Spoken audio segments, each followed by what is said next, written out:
கடந்த வாரத்தில் தாவீதை கர்த்தர் எங்கிருந்தெல்லாம் காப்பாற்றினார் அப்படின்னு ஃபர்ஸ்ட் டைமாக வந்து அவனிலும் பலவானுடைய கையிலிருந்து கர்த்தர் தாவீதை காப்பாற்றினார் அப்படின்னு சொல்லி ஒரு 3 விதமான பலவான்கள். அப்படின்னா தாவீதே ஏற்கனவே ஒரு பலவான் தான். தாவீது யுத்த வீரன், அவன் காரிய சமர்த்தன், கர்த்தர் அவனோடு கூட இருக்கிறார் அப்படின்னு பெரிய பெரிய குவாலிட்டி உள்ளவன் தான் இந்த தாவீது. ஆனால் வேதம் சொல்லுகிறது தாவீதை விட பலவான்கள் நிறைய பேர் இருந்தார்கள். தாவீது கோலியாத்தை ஜெயித்த பலவான் தான். ஆனால் பெலிஸ்தியருடைய நாட்டை கொள்ளையடித்த தாவீது தான். ஆனால் அவனை விட நிறைய பலசாலிகள். ஆனால் கர்த்தர் அவனை விட குறைந்தவர்கள், அவனை விட பலன் குறைந்த ஆட்கள்கிட்ட மட்டும் இல்லை, அவனை விட பலவானுடைய கையிலிருந்து கர்த்தர் அவனை தப்புவித்தார். அந்த 3 காரியங்களை கடந்த வாரத்திலே உங்களோடு பேசி நம்ம எல்லாரும் அதுக்காக ஜெபம் பண்ணோம். நிறைய பேர் அந்த செய்தி ஆசீர்வாதமாக இருந்ததாக சொன்னீர்கள். ஸோ இந்த வாரத்தில் நான் ஆண்டவருடைய சமூகத்தில் ஜெபிக்கும் போது ஆண்டவர் தாவீதை காப்பாற்றின இன்னொரு இடத்தை குறித்து ஆண்டவர் என்னோடு கூட பேசினார். வாசிக்கலாம், அந்த வசனத்தை வாசிக்கலாம். நீங்கள் சங்கீதம் 124வது சங்கீதத்தினுடைய 7வது வசனத்தை வாசிக்க போகிறோம். 124வது சங்கீதம் 7வது வசனத்தை வாசிக்கலாமா? வேடனுடைய கண்ணிக்கு தப்பின குருவியை போல நம்முடைய ஆத்துமா தப்பிற்று, கண்ணி தெரித்தது, நாம் தப்பினோம். இன்னொரு விஷயம் கூட வாசிக்கலாம். வேடனுடைய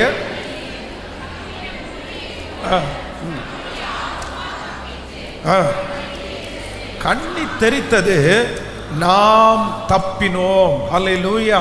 கர்த்தருடைய பிள்ளைகளே, இரண்டாவதாக தாவீதை கர்த்தர் எந்த இடத்திலே தப்புவிக்க பண்ணினார்? அவன் போன இரண்டாவது ஒரு மிக மோசமான ஒரு இடம் என்ன அப்படின்னு சொன்னா, தாவீது சொல்கிறார், கண்ணி தெரித்தது, நாம் தப்பினோம். அப்படின்னா அவனுக்கு விரோதமாய் சத்துரு என்ன உண்டு பண்ணினான் அப்படின்னா நிறைய கண்ணியை உண்டு பண்ணினான். இந்த கண்ணி அப்படின்னு சொன்னா என்ன அப்படின்னு சொன்னா, வேடன் அப்படின்னா ஒரு குருவியை வேட்டையாடுகிறவன், ஒரு முயலை வேட்டையாடுகிறவன், ஒரு மானை வேட்டையாடுகிறவர்கள், இப்படி வேட்டையாடுகிறவர்கள் பயன்படுத்துகிற ஒரு ஆயுதம் தான். என்ன ஆயுதம் அப்படின்னு சொன்னா இந்த கண்ணி. அவங்க என்ன பண்ணுவாங்க அப்படின்னு சொன்னால், ஒரு காட்டுக்குள்ளே போய் அவங்க எந்த மிருகங்களை இல்லை எந்த பொருட்களையும் அடிக்க வேண்டுமோ அதற்கு அவர்கள் பயன்படுத்தக்கூடிய ஒரு ஆயுதமாக இந்த கண்ணி இருக்கிறது. அப்போது தாவீது சொல்லுகிறாரு, எனக்கு விரோதமாய் வந்தவர்கள் வெறும் பலவான்கள் மட்டும் இல்லை, எனக்கு விரோதமாய் வந்தவர்கள் ராஜா மட்டுமல்ல, எனக்கு விரோதமாய் செஞ்ச சூழ்ச்சி என்ன சூழ்ச்சி அப்படின்னா, எனக்கு நிறைய கண்ணி வச்சாங்க. என்னுடைய நான் போகிற வழியிலெல்லாம் கண்ணிகளை வைத்தார்கள். ஆனால் நான் ஆராதிக்கிற தேவன் எனக்கு விரித்திருக்கிற அந்த கண்ணி தெரித்து நான் தப்பினேன். கண்ணியை தெரிக்க பண்ணுகிற கர்த்தர். நான் நம்புகிறேன் ஆண்டவருடைய பிள்ளைகளே, நமக்கு விரோதமாய் நம்முடைய பிள்ளைகளுக்கு விரோதமாய் நிறைய கண்ணிகள் வைக்கப்பட்டிருக்கலாம். கண்ணிகள் வைக்கப்பட்டிருக்கலாம். அப்படின்னா காலை வச்சா மாட்டிடுவாங்க, கையை வச்சா மாட்டிரும், அவருடைய வாழ்க்கையே போயிடும். ஆனால் வேதம் சொல்கிறது தாவீதிற்காக ஆண்டவர் கண்ணியை தெரிக்க பண்ணினாராமா, தெரிக்க பண்ணினாராமா. நான் விசுவாசிக்கிறேன், உங்களுக்கு விரோதமாய் வைக்கப்பட்டிருக்கிற கண்ணியிலே நீங்கள் அகப்பட போவது இல்லை. அந்த கண்ணி தெரிக்க பண்ணுகிற கர்த்தர் நம்மோடு கூட இருக்கிறார். அதை செயலிழக்க பண்ணுகிற கர்த்தர் நம்மோடு கூட இருக்கிறார். நம்முடைய தேவன் வாக்கு கொடுக்கிறார், உங்களுக்கு விரோதமாய் வைக்கப்பட்டிருக்கிற கண்ணிகள் செயலிழந்து போகும், செயலிழந்து போகும். அந்த கண்ணி தெரிக்கும். அது வேலை ஸ்தலத்தில் வைக்கப்பட்டிருக்கிற அந்த கண்ணிகளை கர்த்தர் தெரிக்க பண்ணுகிறவர். ஆமென். நீங்க நிறைய இடங்களிலே இந்த பொறி பார்த்துருப்பீங்க. இந்த கண்ணின்றதும் ஒன்று தான், இந்த பொறின்றதும் ஒன்று தான். இந்த ஃபஸ்ட்டெல்லாம் பார்த்தீங்க அப்படின்னா இன்றைக்கி தான் இந்த எலிகள் நடமாடுகிற இடத்துல இன்றைக்கி எலிகளுக்கான ட்ரீட்மெண்ட் நிறைய வந்துருச்சு. ஆளாளுக்கு ஒவ்வொரு விதமாக எலிகளை பிடிப்பாங்க. ஆனால் ஃபஸ்ட்டு காலத்தில் முதலாவது முன்பெல்லாம் எலி தொல்லை இருந்துச்சுன்னா அவங்களுக்கு இந்த மாதிரிலாம் தெரியாது. என்னென்னா அந்த எலி பொறின்னு ஒன்று இருக்கும். நீங்கள் நிறைய பேர் பார்த்துருப்பீங்க. பொதுவாக இதுக்கு முன்னாடி கொஞ்சம் ஏஜ்டு ஆனவங்க பார்த்துருப்பீங்க. அந்த எலி பொறி மரத்தில் செஞ்சப்பட்டிருப்பாங்க. உள்ளுக்குள்ளே ஒரு கருவாடு இல்லை உள்ளுக்குள்ளே ஏதாவது ஒரு நல்ல மணமாக இருக்கிற ஏதாவது பொருளை உள்ளே வச்சு, தேங்காய் இந்த மாதிரி உள்ளே வச்சு அப்படியே எங்கேயாவது ஒரு ஓரத்தில் வச்சுருப்பாங்க. நீங்கள் பார்த்தீங்க அப்படின்னு சொன்னால் சிலர் அந்த எலி பொறியை பார்க்கும்போது உள்ளுக்குள்ளே எலி ஓடிட்டே கிடக்கும். ஏன்னா அந்த எலி எங்கே மாட்டிருச்சு, அந்த பொறிக்குள்ளே வந்ததற்கு பிற்பாடு அது என்னதான் நினைச்சாலும் அந்த பொறியை விட்டு அதனால் என்ன பண்ண முடியாது, வெளியே போகவே முடியாது. நம்மளும் கையை கொண்டு போய் அந்த எலியை தூக்கி வெளியே போடவும் முடியாது. அதற்கு பிறகு அந்த எலி பொரிய ரொம்ப டைட்டாக இருக்கும். அதை டைட்டாக வச்சு எங்கேயாவது தண்ணிக்குள்ளேயோ இல்லைன்னா எங்கேயாவது தூக்கி போட்டுருவாங்க அந்த பொரிய. ஆனால் சில நேரத்தில் நம்ம பார்த்தீங்கன்னா கருவாடை மட்டும் தின்றுருக்கோம், தேங்காவை மட்டும் தின்றுருக்கோம். ஆனால் பொரி எப்படி இருக்கும் தெரியுமா, அந்த பொரியை அடிச்சிருக்கும். ஆனால் உள்ள எது இருக்காது, எலி உள்ள இருக்காது. ஏண்டா தேங்காவை தின்னுட்ட, பொரியும் அடிபட்டு இருக்குது, ஆனால் உள்ள எலி எங்கே போச்சு, செத்துருச்சா தூக்கி போட்டுச்சான்னு பார்த்தா அந்த ஒரு செகண்ட் அந்த அடிக்குது பாருங்களேன், அந்த நிமிஷத்தில் கண்ணி அப்படியே தெரிக்கும் போது இது உள்ள மாட்டாம அது கரெக்டாக வெளியே வந்துடும், தப்பிச்சு போயிடும். அப்போ இந்த பைபிள்ல இந்த வசனம் என்ன சொல்லுது அப்படின்னு சொன்னா, சங்கீதக்காரனாகிய தாவீது சொல்லுகிறான், எனக்கு அந்த கண்ணீர்னு அது எனக்கு தெரியல, எனக்காக வைக்கப்படுற ட்ராப் அப்படின்னு எனக்கு தெரியல, அது எனக்காக வைக்கப்பட்டிருக்கிற பொறின்னு எனக்கு தெரியல. நான் ஏறக்குறைய எங்க போயிட்டேன், நான் உள்ள போயிட்டேன். நான் உள்ள போய் அந்த பிரச்சனைக்குள்ள கையும் வச்சுட்டேன், அந்த போராட்டத்துக்குள்ள கையும் வச்சுட்டேன். ஆனா என்னமோ தெரியல, அந்த ஒரு நிமிஷத்துல அந்த கண்ணி தெரித்தது. கர்த்தர் கிருபையா என்னை காப்பாற்றினார்.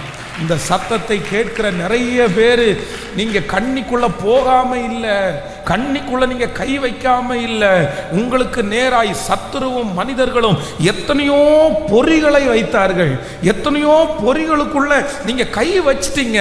ஆனா நான் நம்புறேன், என்னமோ ஆண்டவருடைய ஒரு பெரிய தயவு அதற்குள்ளே அடைந்து ஒளிந்து மாண்டு போகாதபடி அந்த கண்ணியை தெரிக்க பண்ணி அந்த ஒரே நிமிஷத்தில் என்னையும் என் குடும்பத்தையும் காப்பாற்றின தேவனுக்கு நல்ல கரங்களை தட்டி, முழு பலத்தோட கரங்களை தட்டி, நிறைய பொறிகளிலிருந்து கர்த்தர் என்ன காப்பாத்தி இருக்கிறாரு, என் பிள்ளைய கர்த்தரை காப்பாத்தி இருக்கிறாரு, என் மகனை கர்த்தர் காப்பாத்தி இருக்கிறாரு, என் மகளை கர்த்தர் காப்பாத்தி இருக்கிறாரு. இப்போ கரங்களை தட்டும் போதே ஜெபம் பண்ணுங்க, ஏசப்பா வாலிப தம்பி அந்த பொறிக்குள்ள மாட்டக்கூடாது, வாலிப தங்கச்சி அந்த பொறிக்குள்ள மாட்டக்கூடாது. இப்போ அந்த பொறிக்குள்ள கைகள் வைக்கப்பட்டிருக்கிற அந்த வாலிப தங்கச்சி தம்பி இப்பொழுது கண்ணி தெரிப்பதாக, ஜெபம் பண்ணும் போது கண்ணி தெரிப்பதாக. இயேசுவே, இந்த பிரசங்கம் நடந்து கொண்டிருக்கும் போது உங்க வார்த்தை உண்மைல்லவாப்பா, அந்த பிள்ளைய காப்பாற்றுவதற்கு வாரும், அந்த மகனை காப்பாற்றுவதற்கு வாரும். சங்கீதக்காரனாகிய தாவீதை போல நாங்களும் சாட்சி சொல்லணும், கண்ணி தெரித்தது, நான் தப்பினேன், கண்ணி தெரித்தது, நான் தப்பினேன். ஹல்லேலூயா. கைகளை அசைத்து ஒரு ஹல்லேலூயா. இது கர்த்தருடைய வார்த்தை, இது ஆண்டவருடைய வார்த்தை. கர்த்தர் தீர்க்க தரிசனமா சொல்றாரு, நீ பயப்படாத, நீ பயப்படாத. பாஸ்டர், நான் ஏறக்குறைய உள்ள போயிட்டேன், நான் அந்த கூண்டுக்குள்ள மாட்டிட்டேன், அந்த பொறிக்குள்ள மாட்டிட்டேன், நான் இனி என்ன பண்ணுவேன், நான் இனி என்ன பண்ணுவேன்? ஆனால் ஆண்டவர் சொல்கிறார், நான் அந்த கண்ணியை தெரிக்க பண்ணுவார், அந்த கண்ணியை தெரிக்க பண்ணுவார்.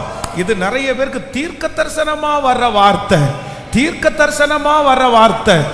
ஆண்டவர் அதிலிருந்து உங்களை வெளியே கொண்டு வருவேன் என்று வாக்கு கொடுக்கிறார். இல்லை, நீங்க மாட்ட மாட்டீங்க, அந்த இடத்துல அழிந்து போக மாட்டீங்க, அந்த இடத்துல கர்த்தர் உங்களை மரணத்திற்கு ஒப்பு கொடுக்க மாட்டார். ஜெபிக்க ஜெபிக்க அந்த காரியம் நடக்கும், நடக்கும். தேவனே நடத்துகிறவர். ஹல்லேலூயா. எவ்வளோ ஒரு அருமையான வசனம் பாருங்க, எவ்வளோ சந்தோஷமான வசனம். கண்ணி தெரித்தது, நாம் தப்பினோம், கண்ணி தெரித்தது, நாம் தப்பினோம். ஹல்லேலூயா. ஒரு விசை நான் இது குற்றப்படுத்துவதற்காக அல்ல, ரொம்ப கவனமாக கவனிங்க. நான் இந்த ஊழியம் ஆரம்பிக்கும் போது ரொம்ப சின்ன வயசாக, அப்போ 22 வயசில் நான் சர்ச்சு பாஸ்டராக மாறிட்டேன். அப்போ 22 வயசில் 23வது வயசு அந்த டைமில் பார்த்தீங்கன்னா சர்ச்சுக்குள்ளே ஒரு லெட்டர், ஒன்று கிடக்குது. அந்த லெட்டரை காணிக்கை பெட்டியில் காணிக்கை இருக்குது, அப்போ லெட்டரும் இருக்குது. அப்போ அந்த லெட்டரை எடுத்து நான் வாசிக்கிறேன். வாசிக்கும்போது கிட்டத்தட்ட 3-4 பக்கம் எழுதியிருக்கு. ஒரு வாலிப பெண் வந்து அந்த அதை லெட்டரை எழுதியிருந்தா. அதில் வந்து ரொம்ப அப்படின்னா எங்கே அப்படின்னா 2005 ஜனவரி 30 அந்த ஊழியத்தை ஆரம்பிக்கிறோம். ஆரம்பித்த அன்னையிலிருந்து நீங்கள் என்ன பண்ணினீங்க, நீங்கள் என்ன செஞ்சீங்க, எப்படி நீங்கள் என்ன பார்த்தீங்க, நீங்கள் எந்த வார்த்தையை என்ன பார்த்து பேசுனீங்க அப்படின்னெல்லாம் அதில் எழுதியிருந்து பக்கம் பக்கமாக எனக்கு ரொம்ப ஆச்சரியமாக இருந்துச்சு. சரி, இவ்வளோ அப்படின்னா எவ்வளோ வருஷத்துலேருந்து நோட் பண்ணிட்டு வராங்கன்னா கடைசியில் முடிவில் என்ன எழுதியிருந்தாங்க அப்படின்னு சொன்னால், ஆண்டவர் வந்து எனக்கு வந்து நீங்கள் தான் என்னை கல்யாணம் பண்ணுவீங்கன்னு ஆண்டவர் என்னை காமிச்சிட்டாரு. நீங்கள் தான் என்னை கல்யாணம் பண்ண போகிறீங்க. ஆண்டவர் நிறைய சொப்பனத்தை எனக்கு காமிச்சார். அதனால் கண்டிப்பாக நீங்கள் தான் என்னை கல்யாணம் பண்ணிக்கணும். நீங்கள் என்ன கல்யாணம் பண்ணாமல் வேறு யாரையாவது கல்யாணம் பண்ணிட்டீங்கன்னா உங்கள் ஊழியம் அதோட முடிஞ்சிருச்சு. நீங்கள் அதுக்கு மேலே ஊழியமே செய்ய முடியாது. அப்படி ஒரு மிரட்டல் ஃபஸ்ட்டு. அதுக்கப்புறம் திரும்பி நீங்கள் என்ன கல்யாணம் பண்ணலைன்னா நானும் தற்கொலை பண்ணிக்குவேன், நான் சூசைட் பண்ணிக்குவேன். இல்லை இன்னைக்கு உங்களுக்கு கேட்கும்போது சிலருக்கு வந்து சிரிப்பாக தோணுது என்ன அந்த லெட்டர் கேட்கும்போது. ஆனால் எனக்கு அந்த டைம் வந்து அவ்வளோ ஒன்றும் தெரியாதுல்ல. ஒரு டக்குன்னு ஒரு லெட்டர் வருது. அந்த லெட்டரில் வந்து அத்தனை வருஷமாக நம்மளை கிட்டத்தட்ட ஒரு 3 வருஷமாக வாட்ச் பண்ணி கண்டினியூவாக நம்ம என்னென்ன சொல்லியிருக்கிறோம் எல்லாத்தையுமே சொல்லி அப்படி ஃபஸ்ட்டு வந்து ஒரு மிரட்டல் கொடுத்து அதுக்கப்புறம் ஆண்டவர் எனக்கு சொன்னாருன்னு சொல்லி என்னால் எதுவுமே பண்ண முடியல. எப்படி இது மேற்கொள்கிறது, எப்படி இதை நோ சொல்கிறது, எப்படி இதுலேருந்து தப்பு வைக்கிறது, அப்படியே குழம்பி போனேன். ஆனால் ஸ்ட்ரெயிட்டாக போய் அன்னைக்கெல்லாம் ஆண்டவர் தானே நமக்கு. ஆண்டவரை போய் பாதத்தை பிடிச்சி கெஞ்சி, ஆண்டவரே எனக்கு என்ன பண்ணுறதுனே தெரியல. ஆனால் உண்மையிலே நான் நம்புகிறேன், நான் காப்பாற்றப்பட்டேன் அப்படின்னு சொல்கிறத விட அவர் என்னை கண்ணீர் தெரித்தது, நான் தப்பினேன்.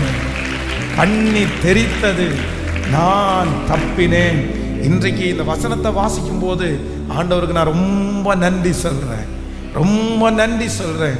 எனக்கு விரோதமாய் வைக்கப்பட்டிருக்கிற பிசாசனுடைய கண்ணியை, யோசேப்பை அவனுக்கு விரோதமாய் வைக்கப்பட்டிருக்கிற கண்ணி தெரித்தது. கர்த்தர் தப்பு வச்சதுனாலதான் எகிப்திற்கே ராஜாவாய் மாறினான். வாலிப தம்பி, உனக்கு விரோதமாய் சத்துரு நிறைய கண்ணிகளை கர்த்தர் அவன் வைக்கிறான், நிறைய பொறிகளை அவன் வைக்கிறான். வாலிப தங்கச்சி, உனக்கு விரோதமாய் நிறைய பொறிய வைக்கிறான். சின்ன சின்ன காரியத்தை காமிச்சு, சின்ன காரியத்தை உள்ள வச்சு உன்னை எப்படியாவது அந்த பொறிக்குள்ள கொண்டு வந்து சிக்க வச்சு உன் எதிர்கால வாழ்க்கையை வீணடிக்கணும்னு நினைக்கிறான், உன் ஊழியத்தை வீணடிக்கணும்னு நினைக்கிறான், உன் வாழ்க்கையை ஒன்றும் இல்லாமல் போக பண்ணணும்னு நினைக்கிறான். ஆனால் ஆண்டவர் இன்னைக்கு உன்னை காப்பாற்றும்படியாய், உன்னை தப்பு வைக்க பண்ணும்படியாய், அந்த கண்ணியை தெரிக்க பண்ணும்படியாய் ஆவியானவர் இந்த இடத்துல வந்திருக்கிறார். கர்த்தர் இந்த இடத்துல வந்திருக்கிறார். நீ ரொம்ப கவனம். கர்த்தர் மறுபடியும் உன்னை திருப்ப அழைக்கிறார். இல்லை, அது ஒரு பெரிய பொறி. மனுஷன் பார்க்கல, மனுஷனுக்கு தெரியாது. அந்த பொறியில நீ சிக்கி இருக்கிறது யாருக்குமே தெரியாது. அந்த பொறியில நீ மாட்டி இருக்கிறது யாருக்குமே தெரியாது. ஆனா நீ எந்த இருட்டுக்குள்ள கடந்தாலும், எந்த மறைவிடத்தில் இருந்தாலும், அந்த பொறிக்குள்ள இருக்கும்போது கர்த்தர் ஒருவர் பார்க்கிறார். நீ அவரை நோக்கி கூப்பிடு, நீ அவரை தேடு, நீ அவரை பார்த்து இயேசுவே என்று சொல். எப்படியாவது இந்த பொறியிலிருந்து என்னை தூக்கி எடுங்க ஆண்டவரேன்னு சொல். நான் நம்புறேன், கர்த்தர் உன்னை அந்த கண்ணியை தெரிக்க பண்ணி அதிலிருந்து மீட்டு உங்க மேல வச்சிருக்கிற அபிஷேகத்தையும் உங்க மேல வச்சிருக்கிற அந்த எண்ணத்தையும் கர்த்தர் நிறைவேற்ற வல்லவர். ஹல்லேலூயா. உனக்கு எதிரான ஆயுதங்கள் வாய்க்காதே போகும். எனக்கு எதிரான ஆயுதங்கள் வாய்க்காதே போகும். என்னை எதிர்த்து வழக்காடுவோ என் சார்பில் வருவார்கள். என்னை எதிர்த்து வழக்காடுவோ என் சார்பில். எல்லாருடைய கரங்களை உனக்கு எதிரான ஆயுதம் பாடும்.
இந்த கண்ணிக்கு இது 3 விதமான அர்த்தம் கொண்டது. நம்பர் 1, முதலாவது என்ன அப்படின்னு சொன்னா, இந்த கண்ணி இந்த பொறின்ற ஒன்றே எப்படி வைக்கப்பட்டிருக்குன்னா, தெரிஞ்சு வைக்கப்படுகிறது அல்ல, தெரியாமல் வைக்கப்படுவது தான் கண்ணி. இப்போ ஒரு குருவியை பிடிக்கணும்னு ஒரு வேடன் நினைச்சிட்டான் அப்படின்னு சொன்னா என்ன பண்ணுவான் அப்படின்னு சொன்னா, அவன் விரிக்கிற அந்த வலையை குருவி அங்க இருக்குது, முன்னாடி வலையை விரிச்சு மேலே சாப்பாடை போட்டு சாப்பிட்டுட்டு சிக்கிட்டு போ அப்படின்னு சொல்ல மாட்டான். நீங்க நிறைய பேருக்கு கிராமத்தில் இருந்தவங்களுக்கு தெரியும், இந்த வலையை முதல்ல அடியில் விரிச்சிட்டு மேலே என்ன பண்ணுவாங்க அப்படின்னு சொன்னா, இருக்கிற இந்த இலையெல்லாம் இருக்கு பாருங்களேன், பழைய இலை, இந்த இலையெல்லாம் அந்த வலைக்கு மேலே விரிச்சு அதுக்கு மேலே சாப்பாடை போட்டு காத்து கொண்டிருக்கிறவன் தான் வேடன், மறைவில் வைக்கிறவன். தெரியாம ஆண்டவருடைய பிள்ளைகளே, வாலிப தம்பி தங்கச்சி, ரொம்ப கவனமாக நீங்கள் கவனிக்கணும்.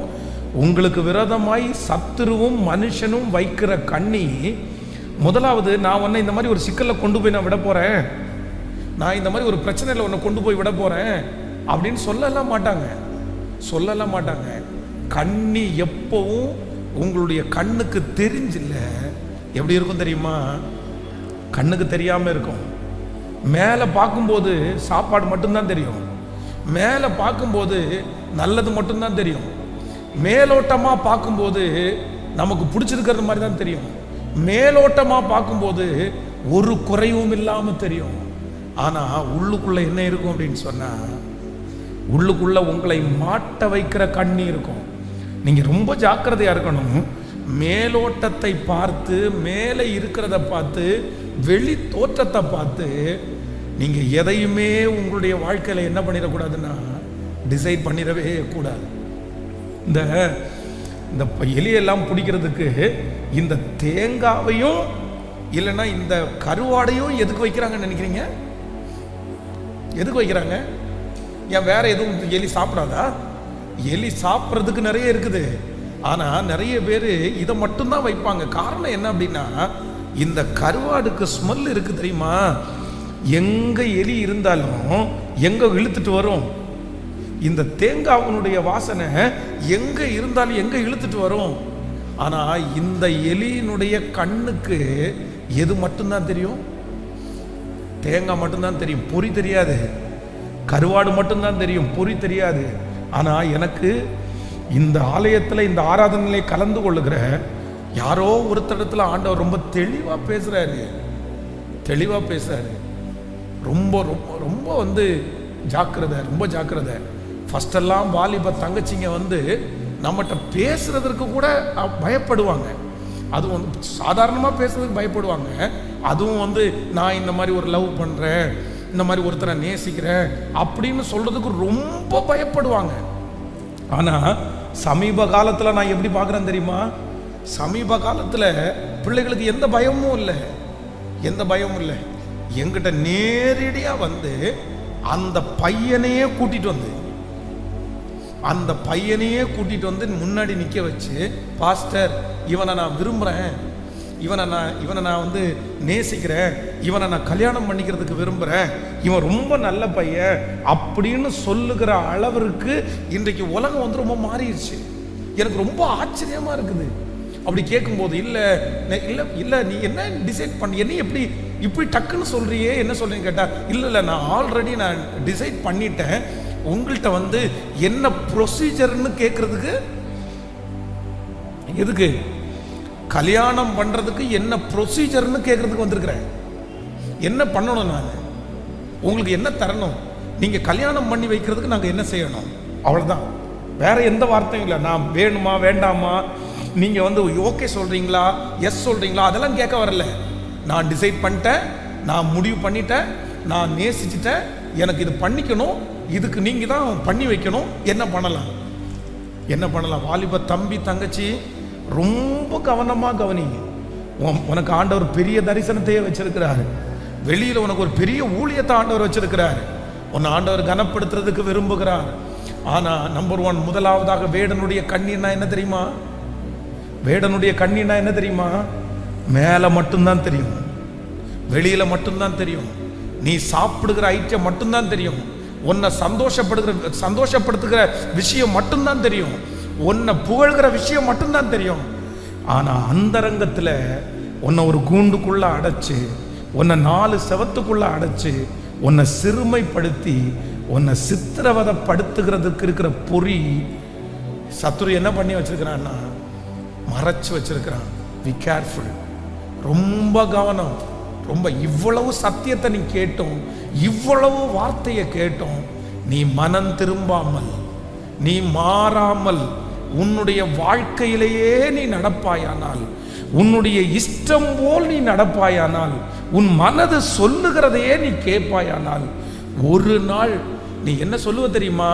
ஐயோ, நான் போதகத்தை நான் வெறுத்தேனே, போதகருடைய கடிந்து கொள்ளுதலை நான் கேட்காம போயிட்டேனே, கொஞ்சம் குறைய எல்லா பிரச்சனைக்கும் நான் உள்ளாயிட்டேனே அப்படின்னு ஒரு நாள் நீங்க வந்து நிப்பீங்க. ஒரு நாள் வந்து நிப்பீங்க. அன்னைக்கு யாரும் உங்களை தூக்கி எடுக்க முடியாது.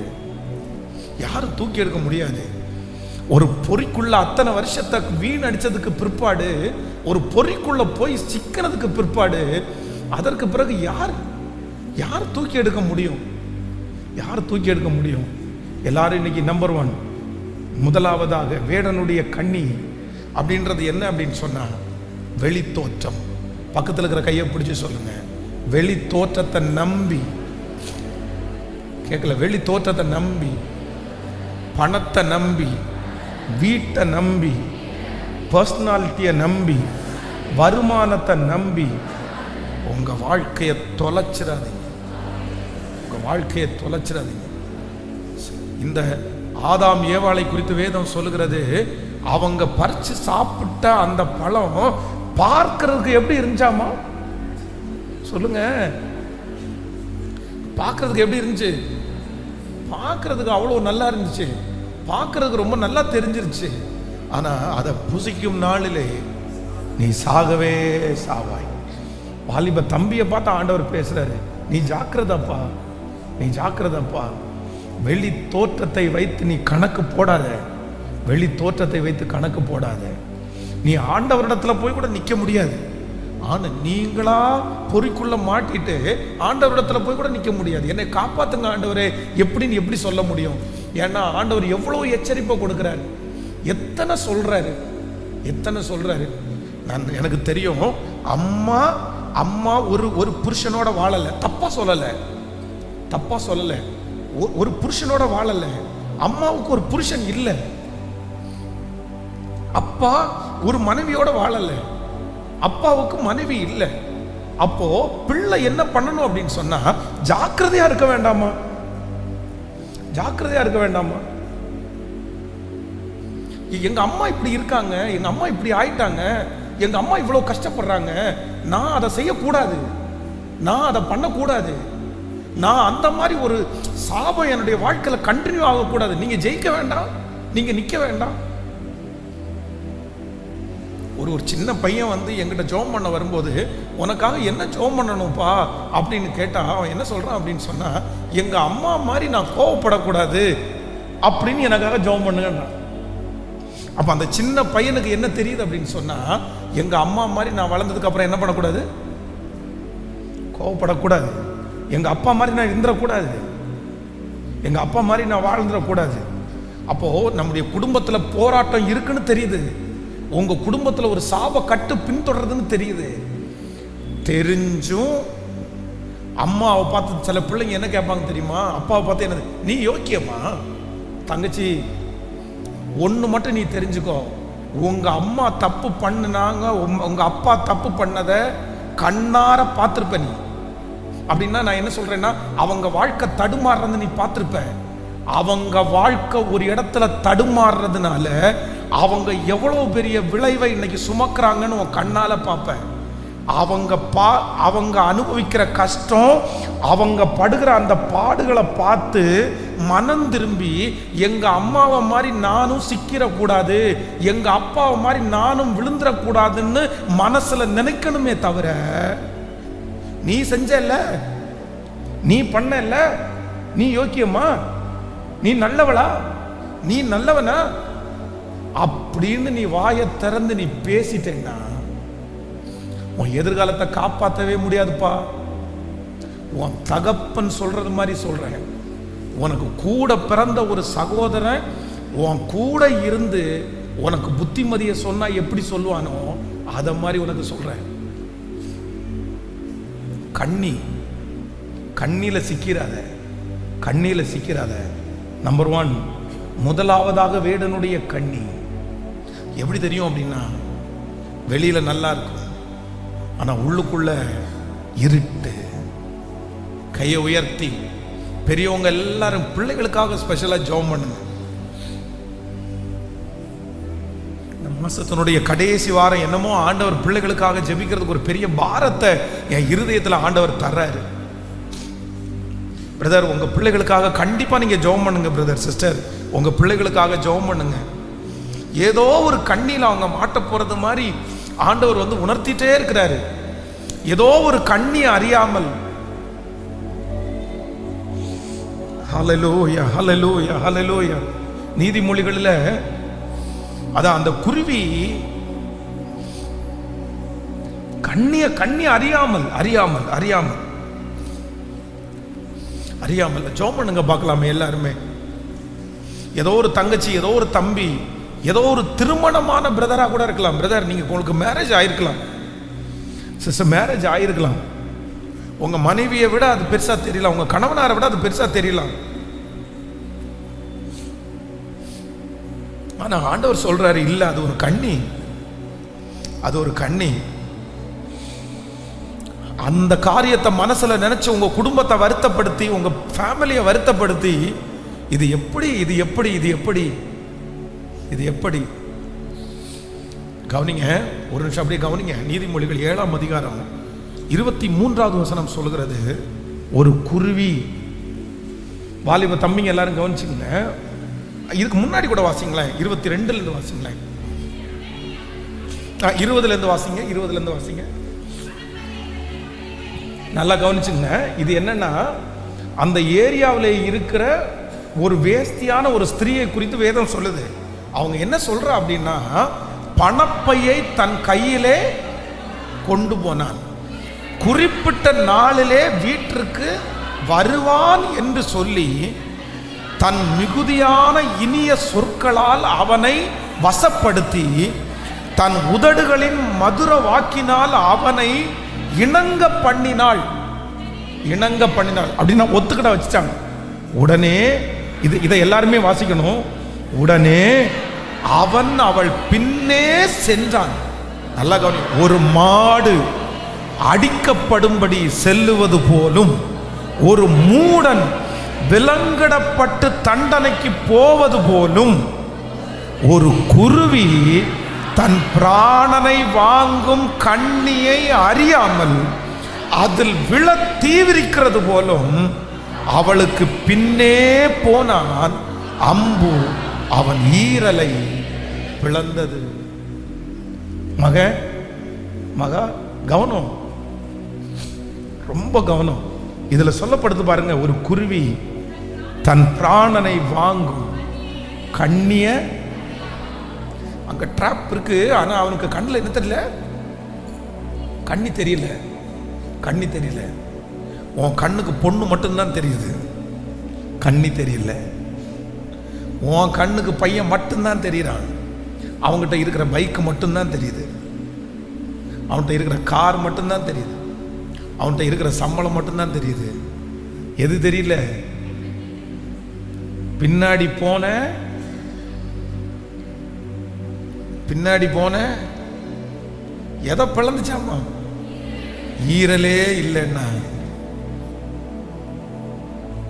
அதான் ரொம்ப அழகா பெர்க்மன்சியா பாடுவாரு, பொருட்கள் மேல கண்ணு போச்சுன்னா போச்சையாவும் அபிஷேகம், ஆட்கள் மேல கண்ணு போச்சுன்னா அம்போதாவும் அபிஷேகம். காத்துக்கொள் காத்துக்கொள், பெற்றுக்கொண்ட அபிஷேகத்தை ஒரு நாள் எல்லாமே எப்போ இருக்கிற மாதிரி இருக்காது. ஸோ நம்பர் 1, நீங்க மறந்துட மாட்டீங்கன்னு நினைக்கிறேன், வேடனுடைய கண்ணி. ஃபஸ்ட்டு அது மறைந்திருக்கும், என்னுடைய கண்ணுக்கு தெரியாது. நம்பர் 2, ரெண்டாவது வந்து இந்த கண்ணி இல்லைன்னா அந்த பொறி வைக்கிறாங்க பாருங்களேன், என்ன பண்ணுவாங்க அப்படின்னு சொன்னால், இப்போ வந்து புறாவை பிடிக்கணும் அப்படின்னு சொன்னால் இந்த புறா வந்து நிறைய சாப்பிடும். அதே நான் ஃபர்ஸ்ட் சொன்னது மாதிரி, எந்த ஜீவராசியை ஒரு வேடன் பிடிக்க போறானோ அந்த ஜீவராசி ஒன்றும் இல்லை நிறைய சாப்பிடும். ஆனால் இந்த வேடன் எதை சூஸ் பண்ணுவான் அப்படின்னு சொன்னால், அந்த குருவியாக இருக்கலாம், அந்த முயலாக இருக்கலாம், அந்த எலியாக இருக்கலாம், அதுக்கு எது ரொம்ப அட்ராக்ஷனா வசீகரமாய் அதுக்கு எது ரொம்ப பிடிக்குதோ அதுதான் எங்க இருக்கும் அப்படின்னு சொன்னா, அந்த கண்ணிக்கு மேல பொறிக்கு மேல எது இருக்கும் தெரியுமா? இப்போ ஒரு ஒரு கேர்ள் இருக்கான்னு வச்சுங்களேன். இந்த கேர்ளுக்கு வந்து சில பிள்ளைகளுக்கு என்ன பிடிக்கும் அப்படின்னா, ஒன்னே ஒன்று மட்டும் சொன்னா போதும், நீ என்ன இவ்வளோ அழகா இருக்க, இல்லை நீ ரொம்ப அழகா இருக்க, அவ்வளோதான். இந்த ஒரு வார்த்தை சொன்னா போதும், அன்னைக்கு அவங்களுக்கு மதியானம் சோறு கூட வேண்டாம், எதுவுமே வேண்டாம், போதும், இந்த ஒரு வார்த்தை போதும். அப்போ அந்த வேடன் என்ன வச்சிருக்கிறார் அப்படின்னு சொன்னா, பிள்ளைகள் நிறைய பேர் சிக்கி இருக்கிற மனிதர்கள் யார் தெரியுமா? ஒண்ணுமே அது எதுவுமே இருக்காது. நமக்கே வந்து என்ன தோணும் அப்படின்னு சொன்னா, இந்த பொண்ணுக்கு இந்த பையன் சரியா இருப்பானா, என்னப்பா பொண்ணு பார்த்துருக்குற, என்னப்பா பையன் பார்த்துருக்குற, என்ன இப்படி நீ செலக்ட் பண்ணியிருக்கிற. உடனே நம்ம நினைப்போம், சரி ஏதாவது ஆள் தான் பார்க்கறது. நான் சொல்றது உங்களுக்கு ஃப்ராங்கா சொல்றேன், இதை தப்பா நினைச்சுக்காதீங்க. ஆள் தான் பார்க்கறதுக்கு இப்படி இருக்கான், ஒருவேளை வசதியா இருக்கிறனால பிடிச்சிட்டாலோ அப்படின்னு கேட்டால் என்ன இருக்காது? வசதியும் இருக்காது, படிப்பும் இருக்காது, ஆளும் இருக்காது. ஆனா இவங்களுக்கு எனக்கு டவுட்டா ஏன் எப்படி பிடிக்குது? வேற ஒன்றும் இல்லை, வீட்டில் இருக்கிற மொத்த பேரும் இந்த பிள்ளைய என்ன திட்டுறாங்க தெரியுமா? நீ எதுக்கு இப்படி இருக்கிற, நீ அசிங்கமா இருக்கிற, நீ கேவலமா இருக்கிற, நீ மோசமா இருக்கிற. ஆனா வாழ்க்கையில முதல்ல ஒருத்தர் வந்து என்ன கியூட்டா நீ இருக்கிறேன்னு சொன்ன உடனே, நீ சம்பாதிக்கவே வேண்டாப்பா, நீ வேலைக்கே போவேனாப்பா, நீ அழுக்கா கூட இருப்பா, பிரச்சனை இல்லப்பா, ஆனா என்ன புகழ்த்துற பாரு, நீ தான்ப்பா எனக்கு கணவன், நீ தான்ப்பா எனக்கு மனைவி. காரணம் என்ன அப்படின்னு சொன்னா, ஏதோ ஒன்று தன்னை வசீகரிக்கிற ஒன்று, தனக்கு பிடிச்ச ஒன்று நீங்க நினைச்சுக்குங்க. நம்மளை ரொம்ப நேசிக்கிறவங்க, நம்ம கூட வாழ்நாள் முழுக்க வாழ்றவர்கள், நம்ம எப்பொழுதுமே வந்து கொஞ்சிட்டும் இல்லைன்னா நம்ம எதிர்பார்க்கிற எல்லாத்தையுமே சொல்லிட்டு, சத்தமா சொல்லுங்க, சொல்லிட்டு இருக்க மாட்டாங்க. அதான் நீங்க நிறைய பேர் கேள்விப்பட்டிருக்கீங்கன்னு நினைக்கிறேன். ஒரு ஐயா வந்து ஒரு பாஸ்டர்ட்ட கேட்டாராம்மா, எங்க மனைவி ரொம்ப சண்டை போட்டுட்டே இருக்கிறாங்க, இவங்களை கைக்குள்ள போடுறதுக்கு ஏதோ ஒரு வித்தை சொல்லி கொடுங்கன்னு கேட்ட உடனே அவர் சொன்னாரம்மா, அது ஒன்றும் இல்லைப்பா, உங்க மனைவி எப்போ சாப்பாடு சமைச்சிட்டு வந்தாலும் ரொம்ப நல்லா இருக்குமா, வண்டர்ஃபுல்மா, எப்படிமா பண்ணியிருக்கிற, உன் கையை கொண்டு வா, நான் தங்க வேலையில் வாங்கி போடுறேன் அப்படின்னு சொல்லி அனுப்பினோன்னா அவர் வீட்டுக்கு போயிட்டு, இன்னைக்கு நான் கொடுக்குற என்கரேஜ்மெண்ட்டில் அவ்வளோதான், வாழ்நாள் முழுக்க அவன் எனக்கு நன்றியாக இருக்கணும்னு சொல்லி சாம்பாரை ஊற்றின உடனே ஒரு வாய் சாப்பிட்டு, என்னம்மா இது பண்ணியிருக்கிற, எப்படி இது டேஸ்ட்டு அப்படின்னு சொன்ன உடனே, ஏயா வேலைக்காரி சமைச்சிருக்கா, இன்னைக்கு அத்தனை நாளும் நான் சமைப்பேன், இன்னைக்கு சாம்பார் வேலைக்காரி சமைச்சிருக்கிறா, வேலைக்காரி சமைக்கிறது உமக்கு வந்து இன்னைக்கு டேஸ்டா இருக்கோ அப்படின்னு, என்னைக்கு விட அன்னைக்கு பிரச்சனை அதிகமாக வந்துச்சாமா அப்படின்னு ஒருத்தர் சம்பவம் சொன்னார். இது சும்மா ஜோவியலுக்காக கூட சொல்லியிருக்கலாம், நடந்துச்சான்னு தெரில. அப்போது ஒன்று நினச்சிக்கங்க, ஆண்டவருடைய பிள்ளைகளே, நமக்கு வேடனுடைய கண்ணி, இரண்டாவது கண்ணி என்ன அப்படின்னு சொன்னால் எப்படி இருக்கும்னா, என்னை வசீகரப்படுத்துறது மாதிரி இருக்கும், அட்ராக்ட் பண்ணுற மாதிரி இருக்கும். இல்லை தம்பி, அட்ராக்ஷனுக்கு பின்னாடி போகாத, அழகுக்கு பின்னாடி போகாத. அவர் உன்னை உயர்த்தும்படிக்கு அவருடைய பலத்த கைக்குள்ளே அடங்கி இருக்கிற ஒரு நல்ல கிருபை, அழகெல்லாம் அற்று போகும். ஆனால் ஆண்டவர் உண்டு பண்ணுகிறது எதுவோ அது கடைசி வரையிலும் நமக்கு அப்படியே நிலைக்கும். எதை நீங்கள் மிஸ் பண்ணுறீங்களோ, எது உங்களுக்கு இல்லாமல் இருக்குதோ, அது ஒரு இடத்துல கிடைக்குது, அது ஒரு இடத்துல கொடுக்குறாங்கன்னு சொன்ன உடனே அது உங்களுக்கான இடம் என்று நீங்கள் சொல்லிடவே முடியாது. அது உங்களுக்கான இடமாவும் இருக்கும்னு நீங்கள் டிசைட் பண்ணிட முடியாது. எது ஒன்று உங்களுக்கு கிடைக்கவில்லையோ, நான் என்ன நம்புகிறேன் அப்படின்னா, அது கர்த்தர் உங்களை உருவாக்குறதற்காக வைக்கிற ஒரு பெரிய ஆயுதமே தவிர அதற்காக நீ நாடி தேடி ஓடணும்னு அவசியம் இல்லை. எத்தனை பேர் ஆமோதிக்கிறீங்க? பக்கத்தில் இருக்கிற கையை பிடிச்சி சொல்லுங்க, எது உனக்கு ஒன்று இல்லையோ, எது உனக்கு ஒன்று மற்றவர்களை விட குறைவாக இருக்கிறதோ அதை நீ தேடி தேடி தேடி ஓடணும். அது கிடைக்கிற இடம்தான் உனக்கு சொர்க்கம், அது கிடைக்கிற இடம்தான் தேவன் உங்களுக்கு வைத்திருக்கிற இடம்னு நீங்க ஒரு நாள் நினைக்காத. நீ ஒரு நாள் நினைக்காத. கர்த்தர் உங்களுக்கு கொடுத்ததிலே திருப்தியாய் ஆண்டவர் கொடுத்ததில் திருப்தியார். ஆண்டவர் கொடுத்ததற்காக கர்த்தருக்கு சந்தோஷப்படுது.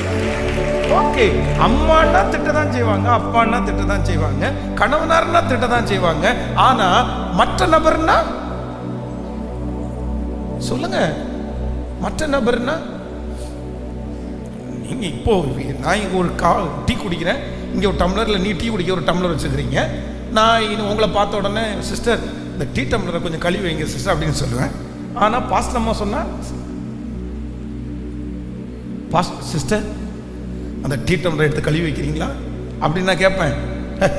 என்னப்பா ஒரு டீ குடிச்சிருக்கிற, டீ டம்ளரை கழுவ தெரியாது, கொண்டு போய் கழுவுறியா இல்லையா? கழுவி வை. என்ன இன்னொருத்தர் வருவாங்களா கழுவுறதுக்கு? இது யாரு? பாஸ்டர். இது கணவனர், உங்களுக்கு பாஸ்டர். ஆனா உங்களை போய் என்ன இப்படி பண்ணிட்டு இருக்கிறீங்க, ஒரு டீ டம்ளர் கூட கழுவி வைக்க முடியாதா, போய் கழுவி வைங்க அப்படின்னு திட்டினா இது சரியான முசுடு பாஸ்டா இருப்பார் போல தெரியுது. இல்லை, நம்ம ஒன்று நீங்கள் நினச்சிக்கோங்க, இந்த குடும்ப வாழ்க்கையாக இருக்கும்போதும் சரி, பிள்ளைகளுடைய வாழ்க்கையாக இருக்கும் சரி, நம்ம நினைச்சதெல்லாம் அவங்க பேசுவாங்கன்னு என்ன ஒரு என்கரேஜ் மட்டும் நீங்கள் பண்ணியிருந்தீங்கன்னா நான் தாஜ்மஹாலே கட்டியிருப்பேன். அதுதானே இல்லை. அதுக்காக நான் தாஜ்மஹாலை கட்டாமல் இருப்பேன் அப்படின்றது தப்பா இல்லை. எல்லாரும் நமக்கு எல்லாத்தையும் பண்ணணும், அப்பதான் நான் இதை செய்வேன், அப்ப நான் இப்படி மாறி இருப்பேன், அப்ப நான் சரியாயிருவேன், அப்ப நான் நல்லா சமைச்சிருப்பேன் அப்படின்னு நீங்க சொன்னீங்கன்னா, நான் சொல்றேன், நீங்க வாழ்க்கை முழுவதும் யாருக்குமே பிரயோஜனம் இல்லாத ஒரு பாத்திரமா தான் இருப்பீங்க.